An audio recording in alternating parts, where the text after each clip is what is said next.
debatable here, but I would say it's safe to today assert a ballpark figure of about $15 billion as the investment today of Indian companies in this region, and that too is a reflection on the levels of interest that today Indian businesses have in the region. Now, when I look at different sectors, I would like to particularly mention agriculture, because this is one area which has seen a significant uptick in recent years. India and LAC are today the two largest consumption economies, and therefore food security is really critical to both our populations.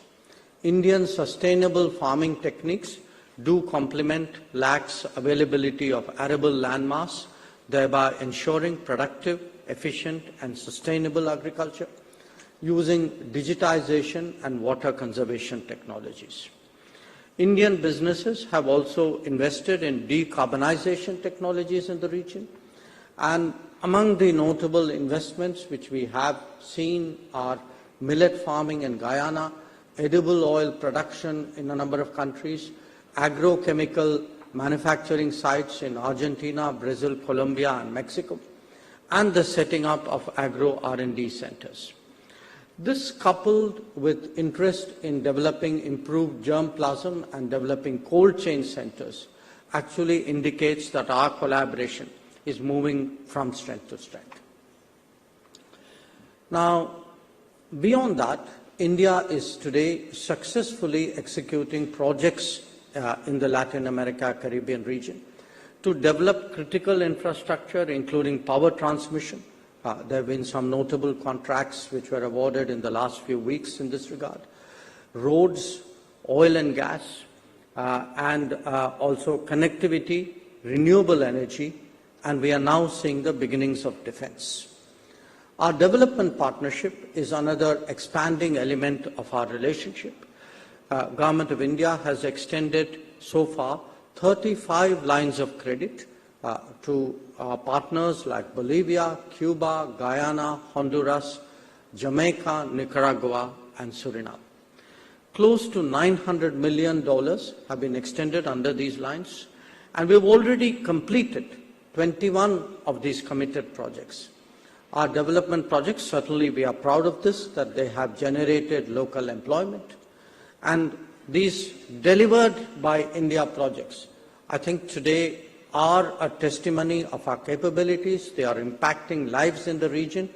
And I was very pleased when I was visiting Guyana, that at that time actually we had the delivery of an ocean-going passenger cum cargo ferry, which was a delivery which I believe was done below cost and before time. So I think that is also a statement today of what our industry is capable of.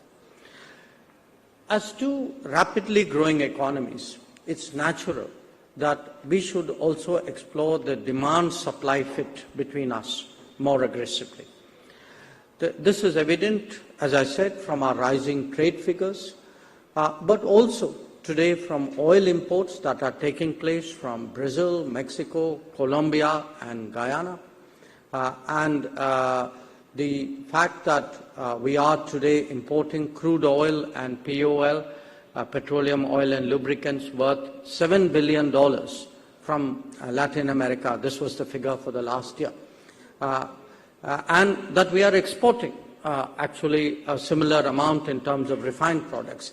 I think this is something which is definitely worth noting.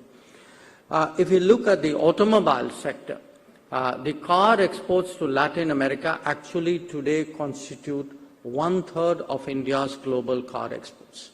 And Mexico is actually the second largest market for Indian cars. Other major markets are Chile, Peru, Colombia, Ecuador, Panama and Guatemala. Motorcycle exports also constitute 1/3 of India's global exports. And Colombia here is number one as a market for our motorcycles, for our two-wheelers.